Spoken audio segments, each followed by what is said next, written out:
The following is a presentation of TFNN. Live at TFNN, The Money Masters.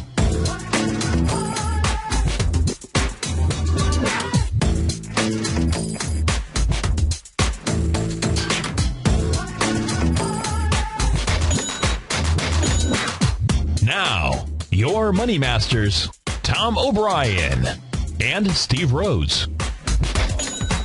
Welcome, folks, to the Money Masters Show. Co-host Steve Rhodes here. Tom is out buying real estate, coming flying across my screen just a few moments ago. Pending home sales surge 5.2% for a 5-year high out there. We can all thank Uncle Tommy for that. He bought at least a couple of homes yesterday. Out buying today, folks. If you haven't had a chance, go to the homepage of TFNN.com and download the white letter, the bull market in Florida real estate. It may be in your area as well, but certainly there are pockets of opportunity out there. And one of those opportunities is most certainly here in Pinellas County. And over on the right-hand side of the TFNN homepage, you will also see the Tiger Real Estate Opportunity Fund. You can click on that link, get some additional information. You can contact Kathleen at TFNN.com as well. Now, as long as you're over at the homepage, you know, it is the spirit of giving. You should give gifts to yourself. Take care of yourself, folks, because that's how you take care of others out there. And you can take a look at our Tiger Dollar promotion. It is the season for giving, and we're giving you 25% bonus on every dollar that you put into Tiger Dollars. So what you want to do, if you subscribe to services, for example, if you subscribe to my service, you can, in essence, or if you don't subscribe and you'd like to, you can get my service, an annual subscription for as little as $2.54, I think it is, per day out there. $2.50, folks, and it's a great education. You know, the commercial says that since I started the newsletter, that it's outperformed the S&P by 100%. That's a little conservative. It's really been like 400% since I started the newsletter service out there. So, in fact, yesterday at about 3 o'clock, I popped into the den. I gave a little hint out there as to how to trade the ES Mini. That would have gotten you 10 points right there. That would have, depending on what you trade, that would have taken care of that right away. So anyways, do yourself a favor. It is also the in the spirit of giving. We are going to make a donation in your name, tax-deductible donation to the Salvation Army out there. For $1,000 or less, it's a 5% donation. For $1,000 or more, it's a 10% donation. So don't stall. Just go to the homepage of TFNN.com and take care of that. As we take a look at these markets here, we're going to start off by taking a look at the ETFs structures. We're going to look at the SPYs first. Right now, we've got the Dow up 33 points, the S&P up 4, composites up 14, small caps up 7. So we're looking at the S&P. So we came into a full moon. Did you see that full moon last night, folks? Absolutely thing of beauty here in the Clearwater area. Just crystal clear skies last evening. Now, when you took a look at the full moon, now it could be because I'm a little under the weather, so maybe I'm not back to 100% here, but it actually looked like, because in the background, what you saw was Jupiter. So you saw the small little dot out there, pretty bright, but the small little dot, Jupiter, and then the moon, and obviously standing here on planet Earth. It actually looked like the moon was on a string and just really floating out there. Obviously, it's always floating, but it was just an incredible sight out there. So if you've got a clear sky, go check it out tonight. See if everything is lining up as well. Just really an incredible full moon. It actually looked like the moon, because of the matter of perspective, having the little dot of Jupiter out there, and then the moon looked like the moon was really close to us. The reality was, it was last night the furthest point during this cycle out there. So it was just an illusion. Is this market an illusion as well? Well, let's go see what could make an illusion and what it is that you'd be looking for. And starting off with the SPYs out here. What the SPYs have done this morning is the SPYs have gotten into the area where they broke down, which was November the 6th and November the 7th out there. November the 7th, the SPYs gapped down with 263 million shares. What have we done today? The SPYs have gotten up into the swing point of November 6th. Now, that swing point has 106 million shares. The price point on that is 142.13. Trading out right now below that area. If you close below that, 142.13, you will have tested a swing point. You'd like to see it do it on lighter volume. You'd like to see it do it on less than 100 million shares. Does it need to be less than 100 million shares for it to be reversal? The answer is no, because your benchmark is really the 263 million shares. You're just simply looking for the best benchmark. What else would you like to see in this marketplace? You'd like to see it close back below, in my opinion, you'd like to see it close back below the trend line. That trend line is really the one coming off of the October 4th level. So you can certainly draw this on your chart as well. You can do the benchmarking yourself out there. You know, right now it's failing, but we're just early in the trading session. If we took a look at the 30-minute charts out here, and I'll switch over to the futures charts.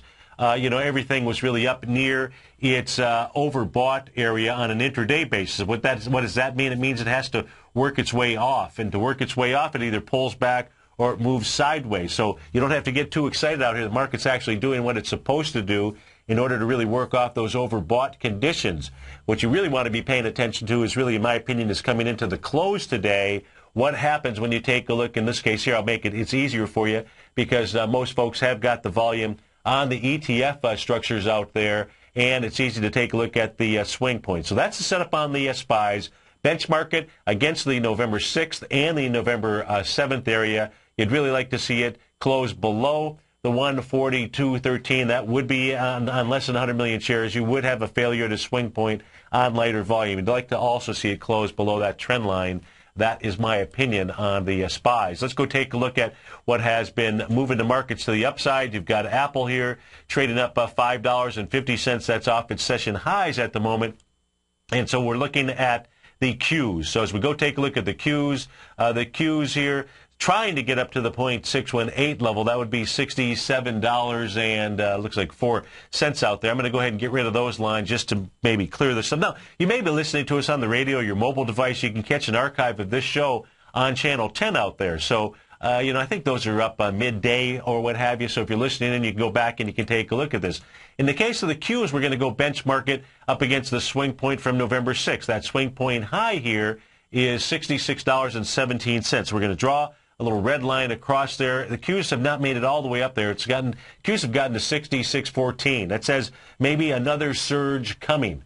Now, I'm also going to draw the line on the bottom of this because what you're going to want to find is harmony. You got to love when you find harmony out there in the marketplaces. So the Qs here now taking on the swing point. I haven't gotten over it. You now want to see the Qs get up and over the swing point. Now, this is whether you're bullish or bearish. You're taking a look at both sides, really, of the trade here. If you, from a bearish standpoint, the ideal trade today would be the Qs get up above 66.17.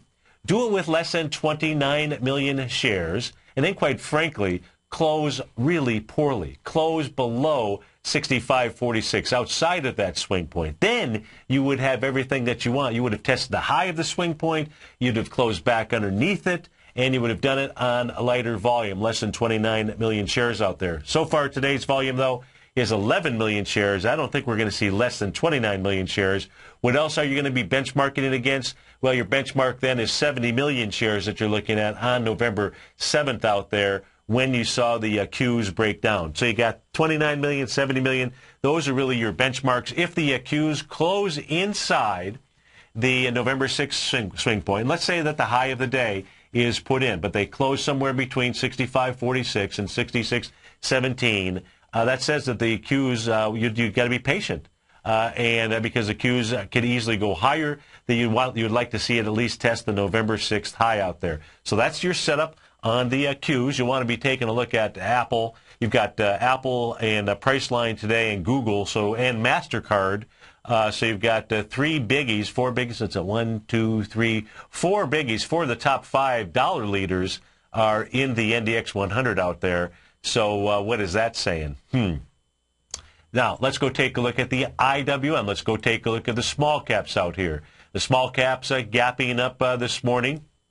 And let's go, let's see, where do we want to start here? So the small caps here, let's start with what the small caps are doing. The small caps trying to get up to that sweet 618 level. So you do have a third gap out here, folks. And the first gap took place from coming off of the lows on November the 16th. The high out there, November 16th, $77.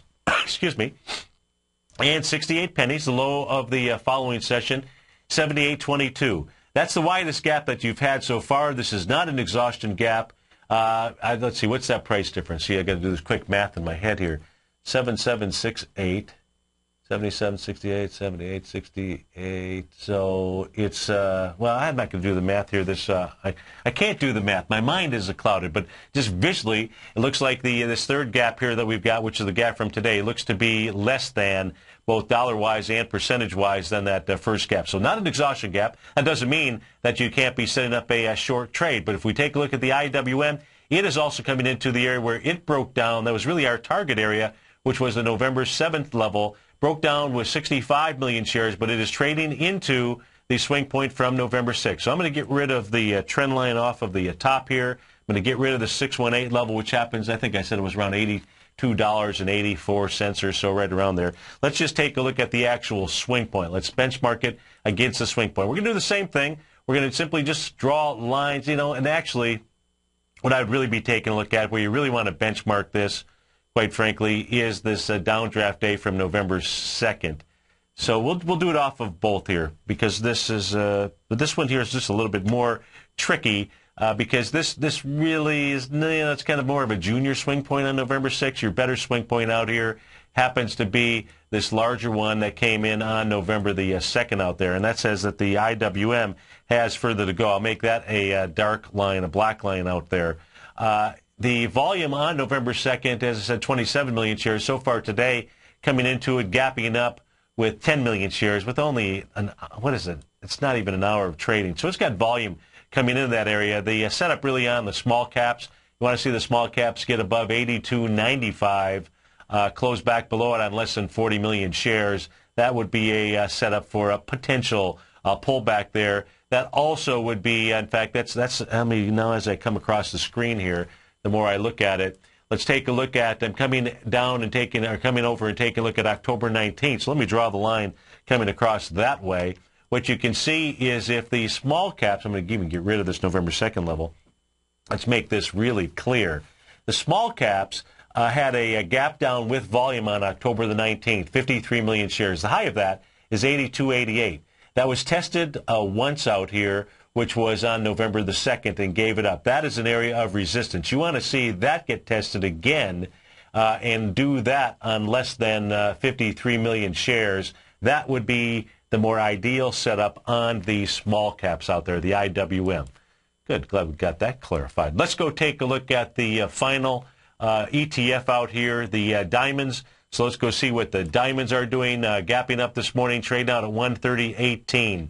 So the diamond's kind of weak, I suppose, although I won't say weak. Let's just come back to it. Actually, we're going to get a chance to come back to all of it because we're out of time during this segment. 877-927-6648. We'll come back. We'll go take a look at the trade setup or the benchmarking setup on the diamonds. Really going to be benchmarking against November 6th, that low, 131.20. We'll be right back, folks.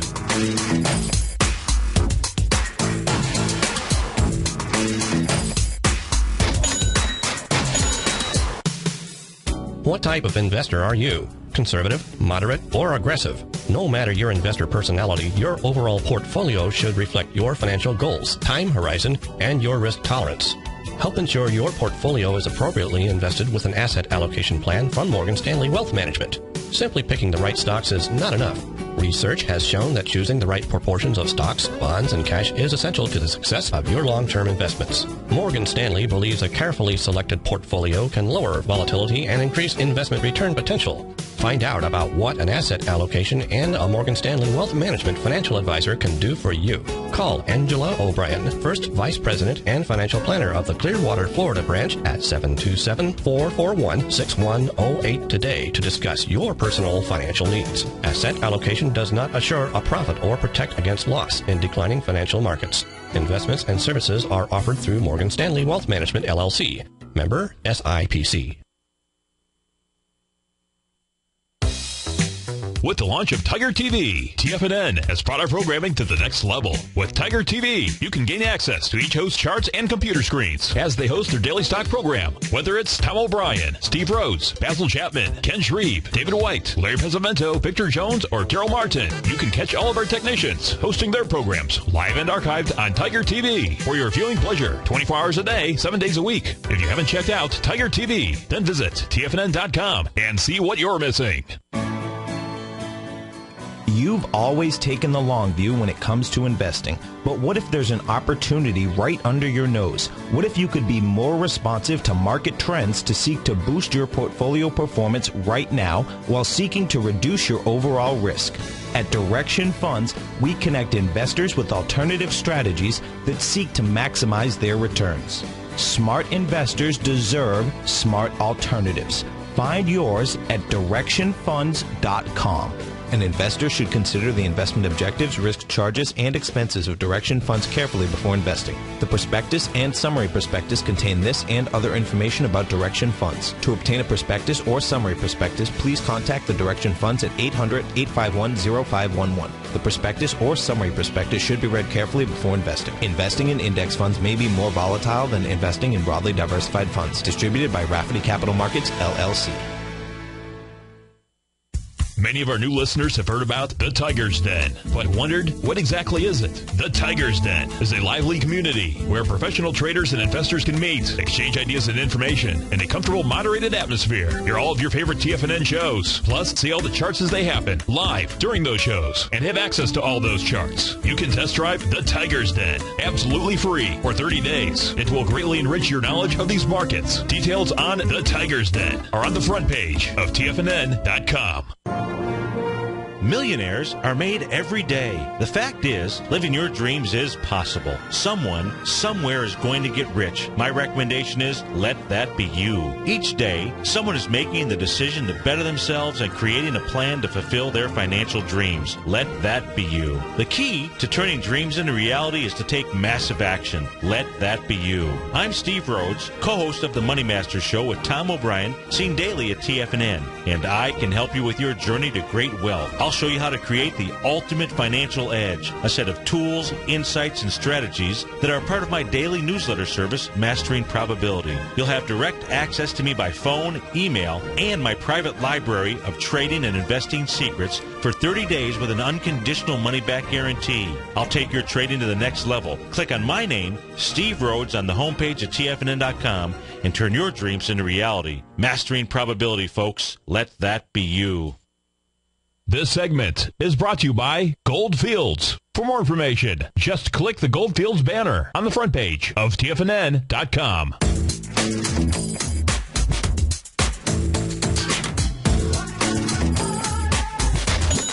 Welcome back, folks. The Dow up 36 points right now. Let's go over to the diamonds, take a look at the diamonds, finish that one off, and take a look at the benchmarking out here. Right now, the diamonds trading inside the downdraft date from November 7th. That has got downdraft, when I say downdraft, 18 million shares to the downside this morning here, popping up so far with 1.3 million shares with almost about an hour into the trading session. So it doesn't have the volume there. What you'd ideally like to see is you'd like to see the diamonds get up over 131.05, close back below that. That would be a failure of a resistance area. That is the gap down.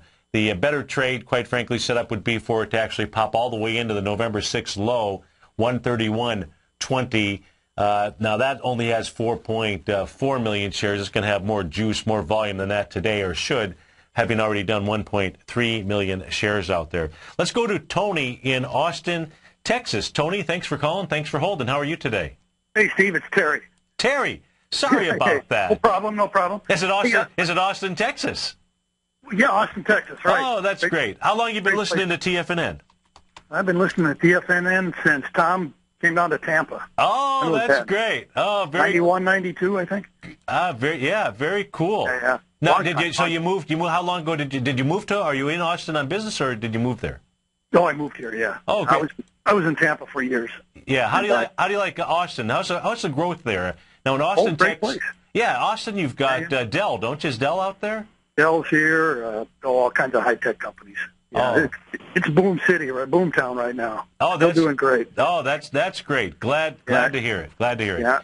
Yeah. You wanted to take a look at the at SDS, the ultra short for the S&P 500. So tell me what you're doing and how I can help you. Well, I'm looking at this as an indicator to see if a top's in the market. Okay. And I'm looking at this volume spike. It looks like about a 16-month spike in volume on that SDS. But it's coming on the backside of the November 15 high. I was expecting it to build into the down move on the ES, and it's not. So I'm wondering, who's trading that? What's the activity there?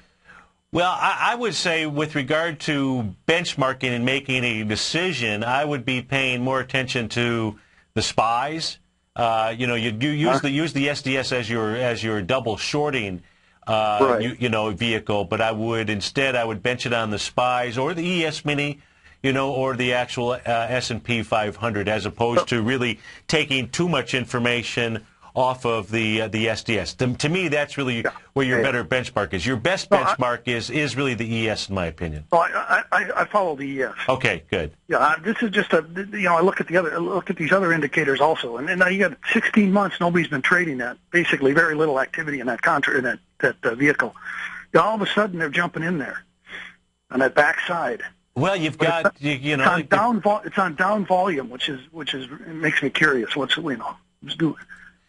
Well, you got the SDS really, right now what it's doing, it's, if I were just to look at the equity, it's really just pulling back into the November 6th swing point, just the opposite of what we're looking at, to the top side. So that's got 9.2 million shares, and so far today it's done 3 million shares. So it's got volume, but because you pay attention to the ES Mini, that's really your better benchmark out there. Yep. Right now, it hasn't given us a short signal. Right. I don't see a short signal out here. Whether I look at a 30-minute chart or I take a look at a daily chart, it's not there. No. And so right now the ES Mini looks like it wants to trade up to 14.22. So that'll, you'll get 14.20, 26 or so in the S&P cash out there. But a short signal could come at any point in time. It's just not there. But it's going through for a lot of folks. Don't trade or don't get data on the S&P futures, and so they're just really looking at the SPYs, which was why I spent some time on the ETFs this morning out there. But the SDS is a great vehicle to trade the S&P 500 in order to go short out there.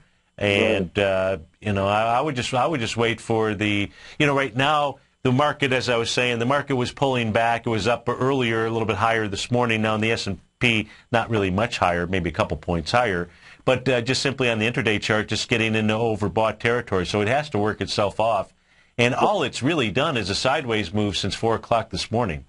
Pretty flat out there. I'd rather sell into a little bit of strength here. Watch it punch into 14.22. Now, I'm not saying that that's even going to be the extent of the move out there. I'm sitting on.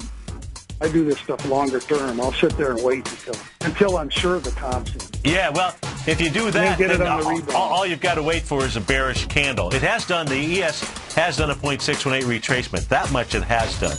Hey, Tony, great to hear from Terry. I'm sorry. Terry. I was looking at the screen here. Great to hear from you. Have a great day out there. 877-927-6648. We'll be right back.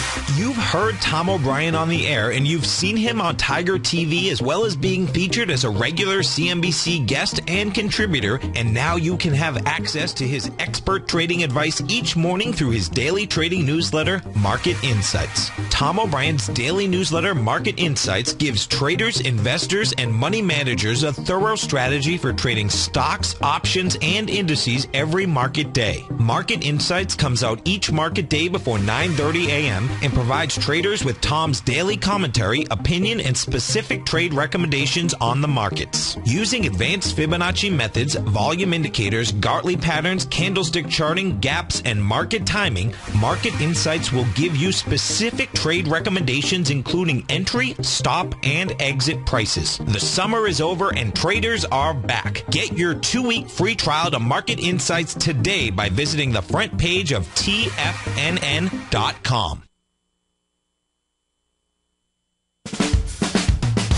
If you're an investor looking for a great weekly investment newsletter, then now is the perfect time to try out Ken Shreve's Ultimate Growth Stocks.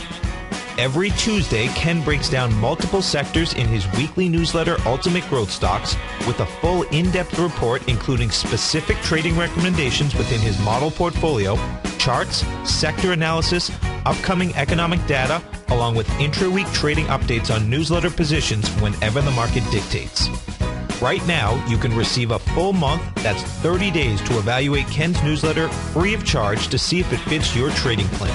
At less than $75 per month, Ken provides you with his expert trading advice that can pay for itself in no time. Take advantage of this great offer by signing up for a 30-day free trial to Ken Shreve's Ultimate Growth Stocks today. Don't let this offer pass you by. Visit the front page of TFNN.com and sign up now. Daryl Martin coined the phrase diagnostic trading, and we're happy to announce that his diagnostic box spread analyzer has finally been released. The Diagnostic Box Spread Analyzer helps you easily identify the best box spreads on Nadex in seconds, plus you receive access to the diagnostic deviation levels, as well as step-by-step training videos teaching you how to trade Nadex spreads so you can quickly master the mechanics of this simple yet powerful trading instrument. By pulling live data from the Nadex exchange, the Diagnostic Box Spread Analyzer does all the math for you, calculating risk, reward potential, distance to break even for both outright spreads and spreads used to hedge the underlying market. Visit the front page of TFNN.com today to get your 2-week free trial to Daryl Martin's Diagnostic Box Spread Analyzer and gain access to the valuable information it can provide when trading the Nadex box spreads.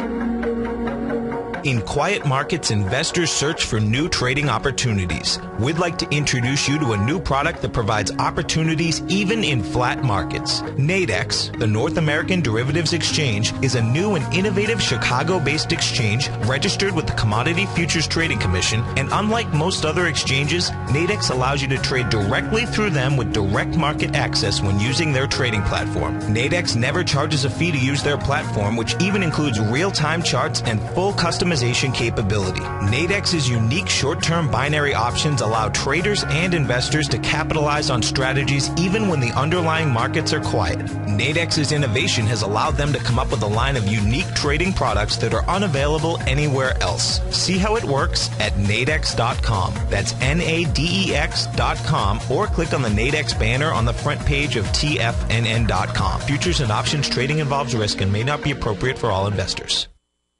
This segment is brought to you by Crocodile Gold. For more information, just click the Crocodile Gold banner on the front page of TFNN.com.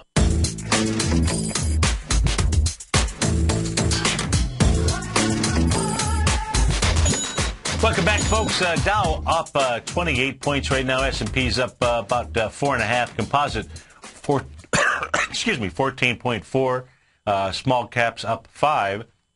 Let's go all the way out west to our man Rick from British Columbia, Vancouver, British Columbia, to be exact. Rick, how you doing today? Hey, how you doing? I am hanging in there. Actually, I live about halfway up the province. Oh, you do? Okay. And did you get a chance to take a look at the full moon last night? You know, it's funny, I did. Oh, cool. I watched the plane come in, and we went to watch it. And now, did you see Jupiter? Clearly. Okay. I just kind of looked, and because the plane likes to land against the wind, right? Yeah. Okay. Yes. And so we watched it land, and it did land with the wind, but we watched the clouds, and it wasn't that windy. But when it's really windy, obviously that's what they do, right? Yes. So we could use the moon. And we want, because it was lit up. It was lit up, and then you could see which way the clouds are going. But yeah. Oh, that's cool. That's cool. So you want to take a look at Wells Fargo? Tell the folks what you're doing. Well, Wells Fargo was a break from 33.50 on a weekly. Okay. And it's got a gap a little higher. But what I find interesting right now is I like to put them on an hourly. Okay. And I almost 100% of the time, if you look what we did, we broke the gap from yesterday on lighter volume.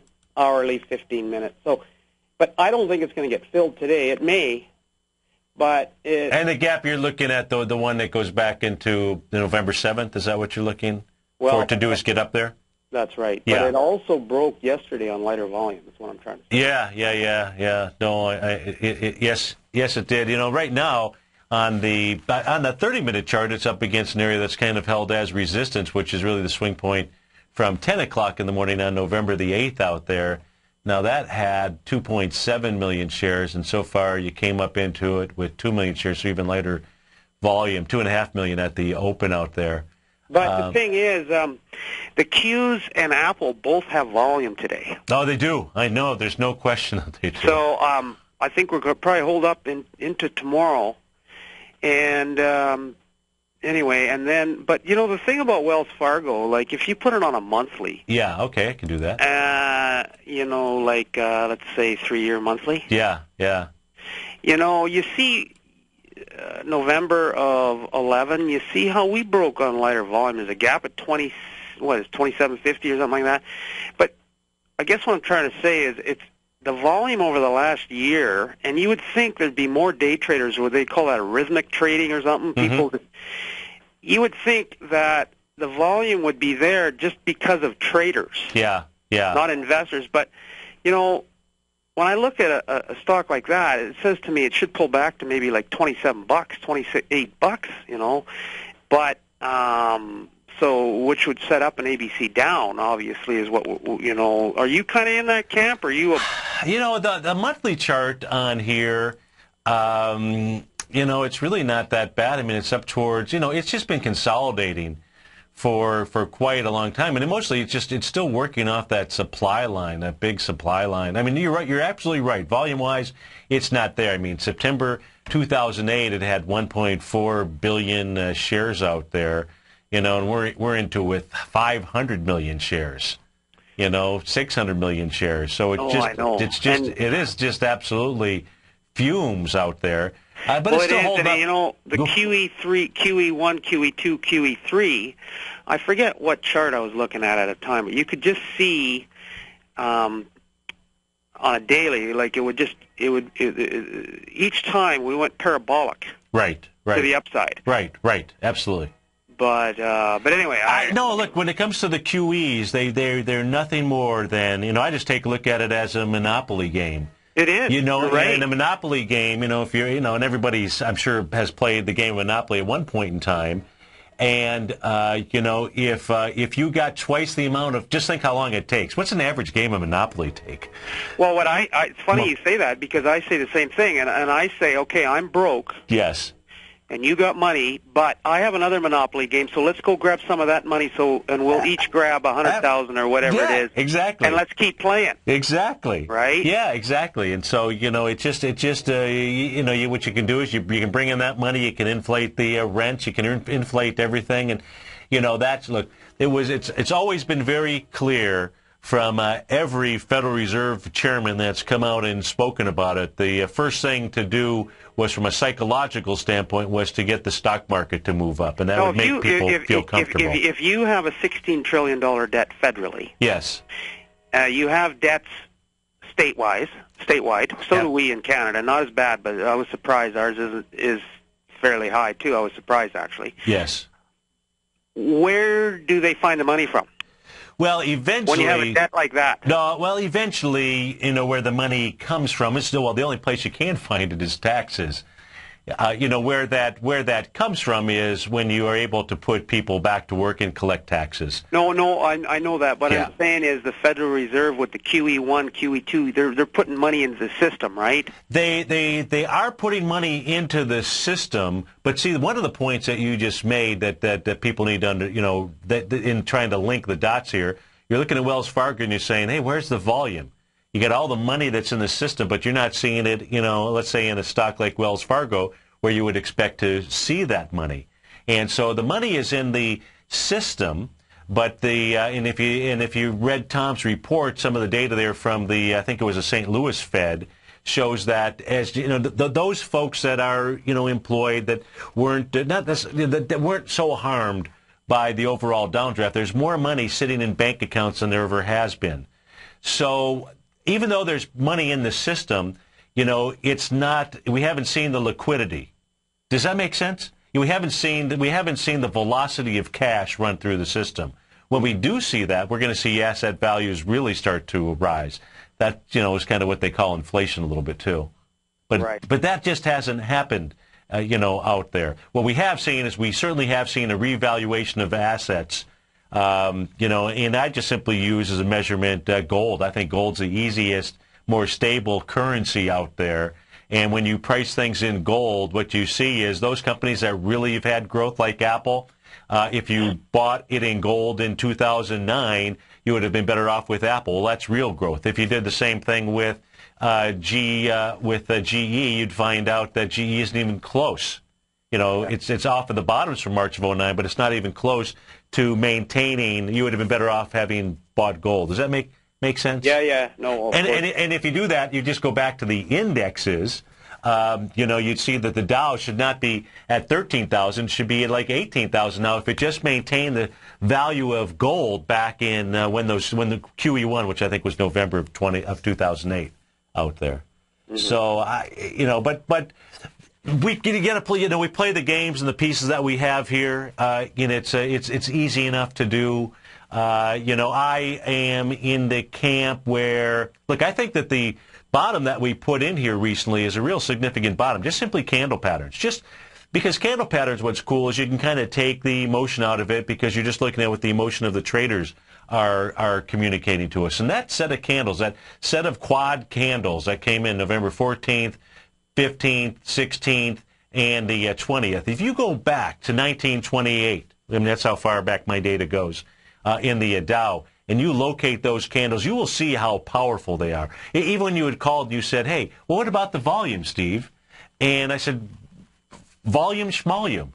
I mean, it's important when it comes out of the marketplace, but those candles, for whatever reason, are really significant bottoming candles. It does say when they do get taken out to really, really look out. So I'm not saying that they won't, but boy, this is going to be a little tricky environment here, in my opinion.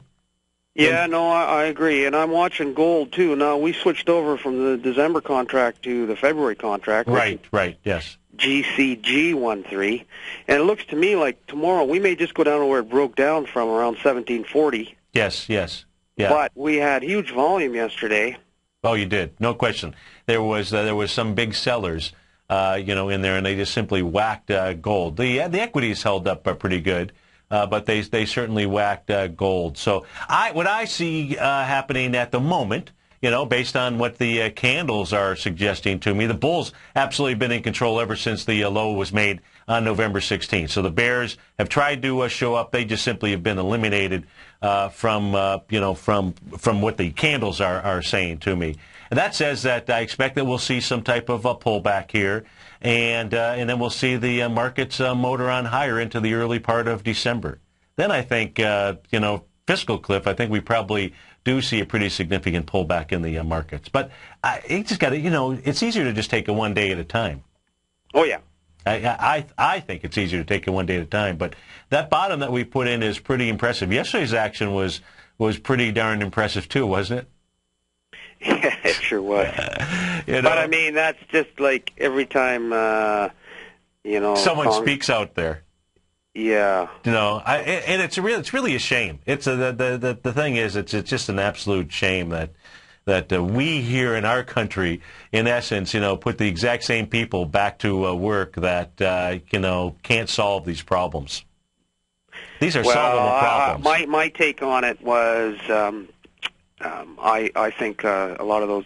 We had the Tea Party, which went nuts and signed some kind of a deal with this guy that's not even elected. Right. Who seems to be? I mean, he's the Godfather.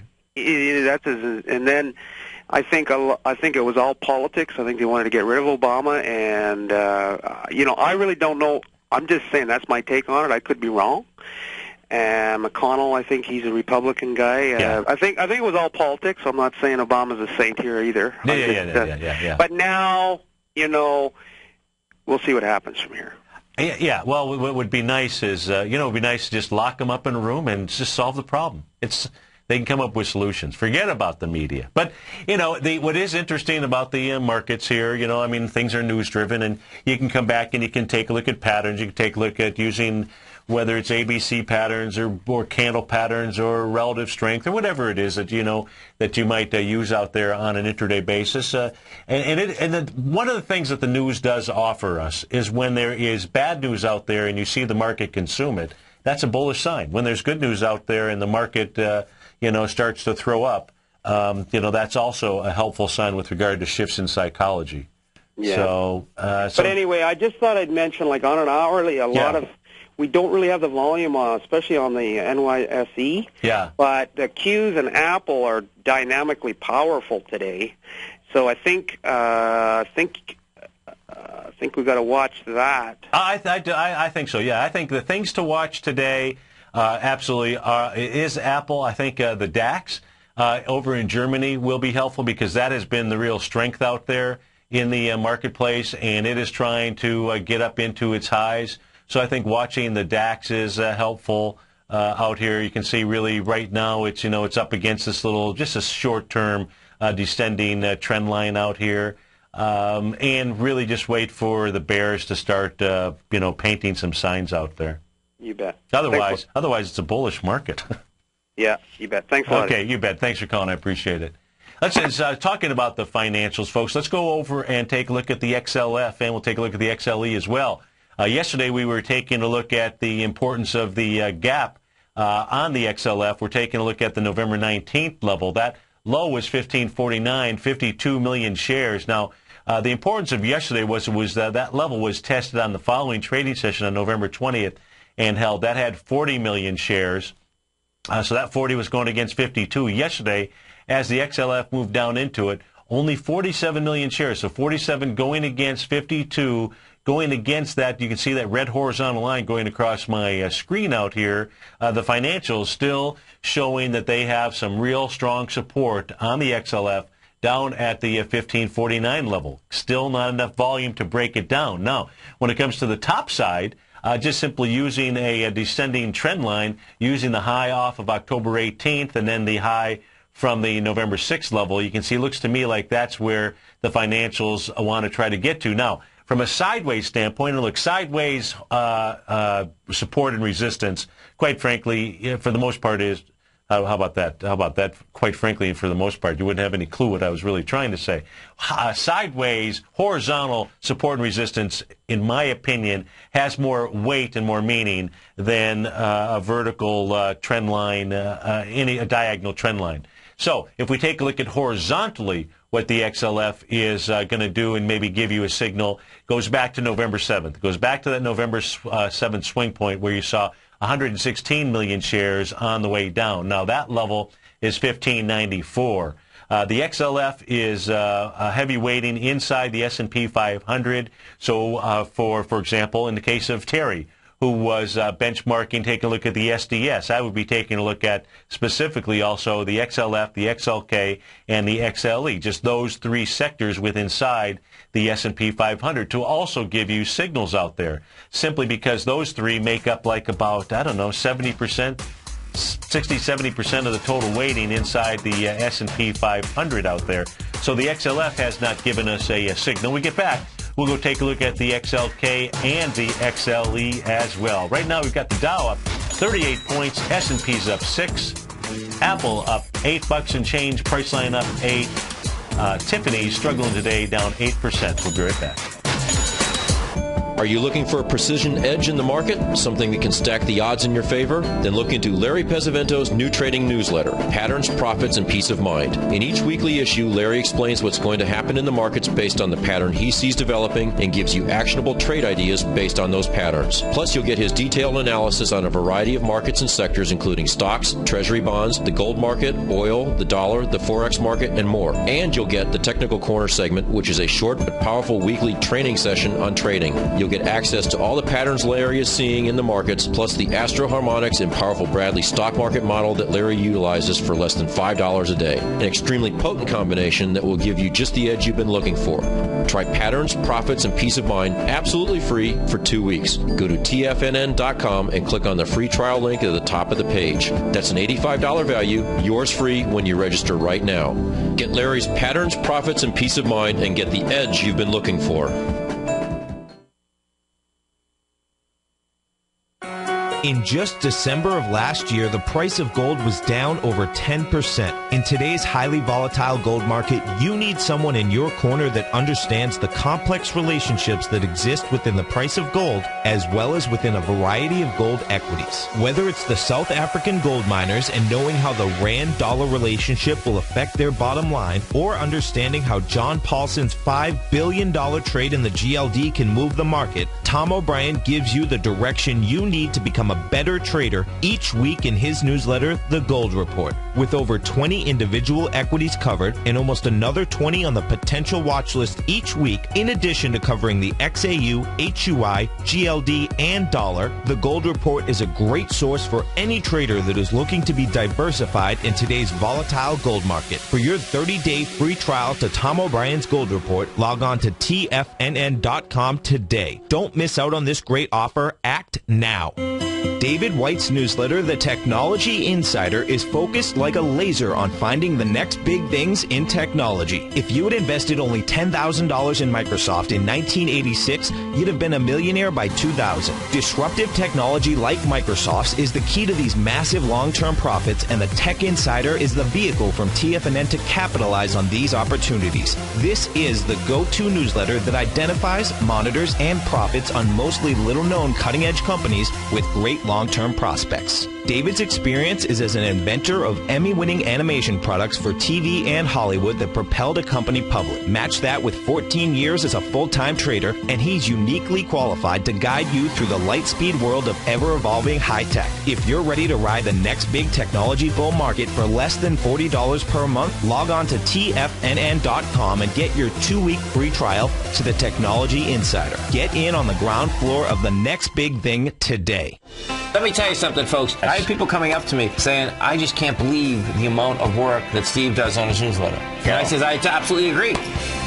That is a recent clip from the Money Masters show that Tom and I do each day at TFNN. My newsletter service, Mastering Probability, is much, much more than a newsletter. Yes, it's outperformed the S&P 500 by 100% during the last 15 months. But more importantly, it's an extraordinary education, a roadmap for your success. And it's yours risk-free for the next 30 days.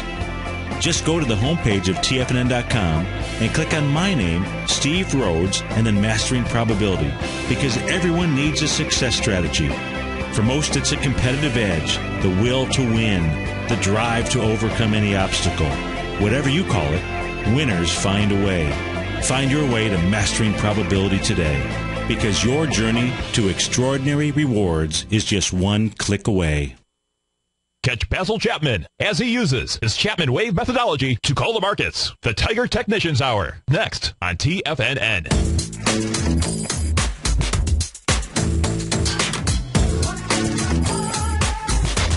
Welcome back, folks, and absolutely stay tuned for Basil Chapman. He's on from 11 to 12, and then today, the Futures Hour with Larry Pesavento from 12 to 1, Daryl Martin 1 to 2, David White 2 to 3, Ken Shreve 3 to 4, and the Tom O'Brien Show from 4 to 6. Let me make sure that I correct myself out here. The XLK, XLE, and XLF represent about 48% of the weighting structure inside the S&P 500. So if you just focus on those three, those three ETFs inside the S&P 500, they too will help you with regard to signals from a bullish or a bearish standpoint. So if we take a look at the XLK, which is the tech sector here, right now you can see the XLK is trading inside the swing point here where it broke down from, which was November 6th. That swing point has 6 million shares. The market has been trading for almost an hour and a half and has done 2 million shares out there. So it has the volume, at least on the early stages, as it comes into that level. What do you need to see in order to get a rejection? Well, number one, you need to see it close below 29.18. Preferably, though, now that you're in there and you're kind of coming in with volume, the preferable failure would be a test of 29.45. That's the November 6 high, close backing inside that on less than 6 million shares. Then that would be a failure on price and volume of a swing point out there, but that's what you would be looking at. And, so far this morning, it's not giving you a signal here to the downside. So that's on the XLK. Let's go take a look at that. Is the tech sector. Now let's go take a look at the XLE, the energy sector, and then we will have bisected 48% of the S&P 500, at least from the sectors. Now, inside the XLE, the energy sector, it's really about taking a look at ExxonMobil primarily, but let's take a look at the XLE itself. Today trading out at 71.32. It is up against an area that has held as resistance. It has not. Your ideal test on this is a test of November 6th. The low there, $71.92. It has not been able to make it up there. It most recently tried on November 23rd as we came back from the Thanksgiving Day holiday. That level has been tested today. That was 71.61. That had a shortened trading session, 4.5 million shares. So you'd have to really do the math on that. I don't know, 4.5, maybe it's equivalent of 6.5 or 7 million shares. So far today, it's already done 3.4. So even if I round it up, it's coming into that swing point with volume. Says to me that the XLE, you want to wait for a test of either the high of November 7th, 71.84, or a low of 71.92 from November 6th out there, and that will give you some types of signals. So far, the signals, I don't see the bearish signals out there just yet, and that's by taking a look at those three sectors. If we switch back over to the ES Mini here, still just really traveling in a sideways range as it has ever since 4 a.m. this morning. It's not giving you any other kind of signal other than, in order to work off an overbought condition, it has to travel sideways to move or move a little bit lower out there. So it's really doing what it should be doing. Currency-wise, if we take a quick peek around here, you've got the euro. The euro testing the highs from November 27th out at the 130 and a little bit of change out there. Right now, just having a what I'll call a tug-of-war session here. If you look at this candle where it's trading at right now, if you just kind of picture a rope and a tug-of-war, it's right in the middle there of the beach. So not really any great information here other than the fact that the bulls have been in control of the euro ever since the bottom on November 13th out there. I don't see any bearish candles. The session here from November 27th was also one of those equal candles there where you had that tug-of-war. Stay tuned. Baz will be up next. And, folks, don't forget the Tiger Dollar promotion out there. Take advantage of it, because if you're not giving, you're not living. Here at TFNN, we are giving you 1,000% of our time each and every day. Thanks so much for being here. I look forward to seeing you tomorrow morning, 9 o'clock. Have a great Thursday afternoon. Take care.